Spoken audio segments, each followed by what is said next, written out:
Guys देखिए, आज हम लोग फिर विज्ञान के पार्ट्स नंबर कितना लेके आए हैं 14। और 14 पार्ट्स में क्वेश्चन कहाँ से शुरू हो रहा है और क्वेश्चन सुनिए। उत्पादन से आप क्या समझते हैं? आपसे पूछेगा उत्पादन से आप क्या समझते हैं या उत्पादक किसे कहते हैं, तो आप दोनों का डेफिनेशन सेम लिख दीजिएगा, हो जाएगा याद आपको? आइए लिखिए।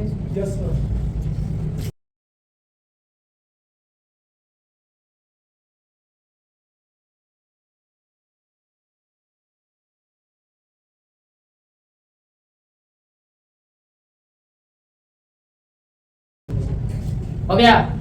चलिए देखिए क्वेश्चन, देखिए इन्होंने आंसर में लिखा है कि उत्पादन या उत्पादक किसे कहते हैं? स्वपोषी हरे पौधे जो समस्त भी लिखा नहीं है, समस्त परपोषी जीवों के लिए प्रकाश संश्लेषण की क्रिया द्वारा भोजन का उत्पादन करना ही क्या कहलाता है? उत्पादक या उत्पादक, हो जाएगा? Yes sir. चलिए देखिए, अब क्वेश्चन नंबर कितना है? आवाज बनाओ। क्वेश्चन है कि धोबिया सोडा और बेकिंग सोडा में तो धोबिया सोडा बेकिंग सोडा में अंतर याद है? आपको याद है? आइएगा देखिएगा।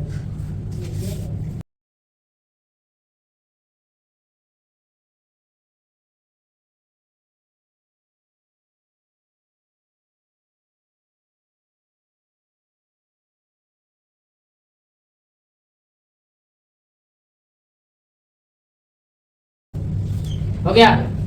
पढ़िए इसको, धोबिया सोडा और बेकिंग सोडा में क्या अंतर होता है? NO2CO3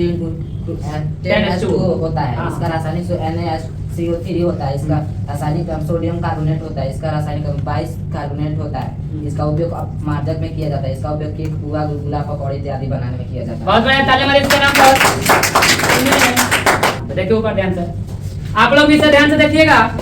क्वेश्चन है कि धोबिया सोडा और बेकिंग सोडा में क्या अंतर होता है? तो धोबिया सोडा का जो रासायनिक सूत्र होता है Na2CO3 होता है, जबकि बेकिंग सोडा का रासायनिक सूत्र होता है NaHCO3 होता है।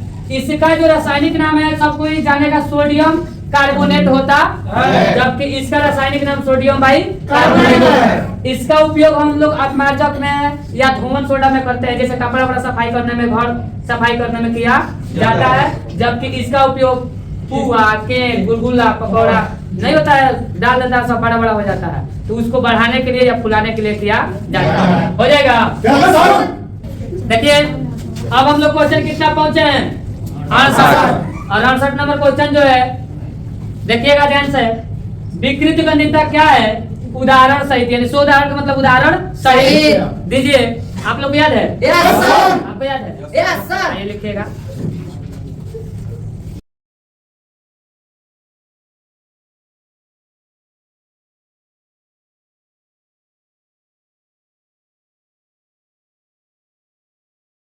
हो गया?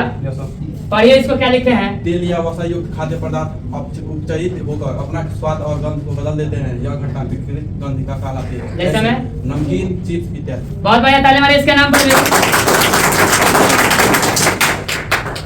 कहने पर ताली मार रहा है, कहने पर ताली मत मारिए। देखिए ऊपर इन्होंने लिखा है कि विकृत गंधिता किसे कहते हैं? सबको जानता है कि उसी में उसका डिफिनेशन है, विकृत अगंधिता, माने जो बिकने वाला चीज है, जो कुछ दिन रख देंगे तो उसका स्वाद और गंध क्या करेगा? बदल जाएगा। मान लो 2 दिन पहले चावल बना है, रख दो तपेली में उठा के, 2 दिन के बाद खाओ, बास मारेगा? उसको लोग कहता है अरुआइल बा, अरुआइल चीज को विकृत गंधिता कहा, हमारा स्वाद और गंध क्या हो जाएगा? बदल जाएगा। तो वही चीज लिखे हैं, जैसे में नमकीन और चिप्स, इसको तेल और वासन खाद्य पदार्थ में छानते हैं और कुछ दिन तक ऐसे ही रख देंगे तो स्वाद भी बदल जाएगा और गंध भी आ जाएगा, और उसी क्रिया को क्या कहा जाता है? हो जाएगा? देखिए अब हम लोग क्वेश्चन कितना पहुंचे हैं? 69। और क्वेश्चन है भौतिक गुण के आधार पर, हम एक दिन बताए थे रासायनिक गुण के आधार पर, आज आया है भौतिक गुण के आधार पर, धातु और अधातु में अंतर। याद है? Yes sir. आइए लिखिए, आपको याद है? लिखिए।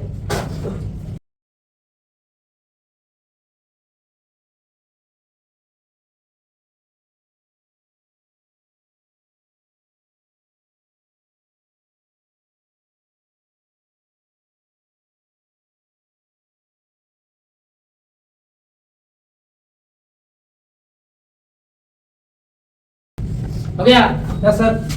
इसको पढ़िए तो क्या लिखे हैं आप? या उष्मा और विद्युत की सुचालक होती है, या चालक होता है, या तन्य होता है, या भंगुर होता है, या मजबूत सख्त होता है, या सख्त और मजबूत नहीं होता है, या चमकदार होता है, या चमकदार नहीं होता है। इसे पीटने पर ध्वनि उत्पन्न होती है, इसे पीटने पर ध्वनि नहीं उत्पन्न होती। बहुत बढ़िया, ताली मारिए। इन्होंने पढ़ा, इन्होंने लिखा है बहुत अच्छा, और राइटिंग भी इनका देख लीजिए, उसमें राइटिंग आ रहा है जी, देखिए तो अच्छा लिखे हैं, राइटिंग भी अच्छा है कि यह उष्मा और विद्युत का क्या है, आइए उष्मा और विद्युत के क्या है, इसको पीटने पर ही तनाता है, लेकिन इसको पीटने पे क्या हो जाता है, इसमें आ जाएगा लोहा, का आ जाएगा लोहा, इसमें आ जाएगा शीशा, का आ जाएगा शीशा, जिसको हम लोग कांच कहते हैं, क्या कहते हैं कांच। अब देखिए यह मजबूत और सख्त होता है, लोहा कमजोर होता है जी, लेकिन कांच कमजोर होता है, हमारे का कौन पंद निकल जाएगा, फूट जाएगा। इसे यह चमकदार होता है, या चमकदार इसे बनाया जा सकता है, जबकि ये चमकदार होता नहीं है, ना ही इसको हम बना सकते हैं। इसे पीटने पर ध्वनि उत्पन्न होता है, जबकि इसे पीटने पर टूट जाएगा, कोई ध्वनि उत्पन्न नहीं होगा, हो जाएगा।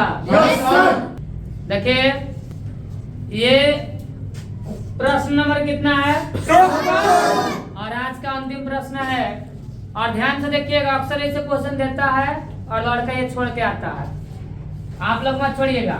निम्नलिखित सूत्र, मैंने दो सूत्र दिया है, एगो H2S और एगो F2। इसका इलेक्ट्रॉन बिंदु संरचना खींचना है, तो इलेक्ट्रॉन बिंदु संरचना खींचने के लिए सबसे पहले पता होना चाहिए कि इस जो तत्व है इसको अंदर या इसके ऊपर उपस्थित इलेक्ट्रॉन कितने हैं। तो हाइड्रोजन का लगा कब होता है तत्व जी, दूगो, कब होता है दो। जब वही सल्फर का लगा कब होता है, तो सल्फर का लगा 6 गो होता है, सल्फर का लगा 6। फ्लोरीन का लगा कब होता है, तो फ्लोरीन का लगा कब होता है 7। अब इसके इलेक्ट्रॉन बिंदु संरचना देखिए कैसे खींच देते हैं, कब हाइड्रोजन है 2, तो एगो हाइड्रोजन है जो कर दो, एगो हाइड्रोजन यहाँ पे, अब बीच में क्या लगा दो S, और H2S है ना, तो एगो S लगा दो। इसके पास होता है कब 6 गो, इन दोनों के पास कब होता है 2 2। तो इसके पास हाइड्रोजन सॉरी हाइड्रोजन पर एक होता है, हाइड्रोजन H1 होता है परमाणु संख्या, तो इसका एक होता है, इन दोनों पर इस पर 6 गो होता है।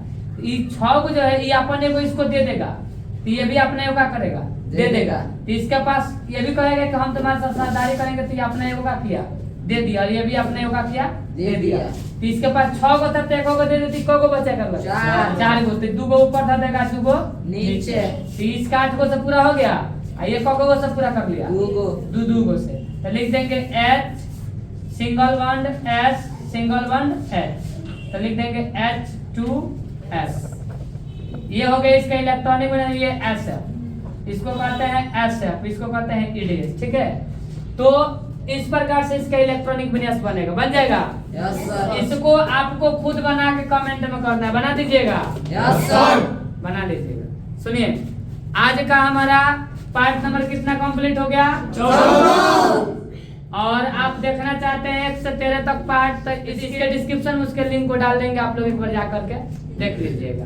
Thanks for watching video.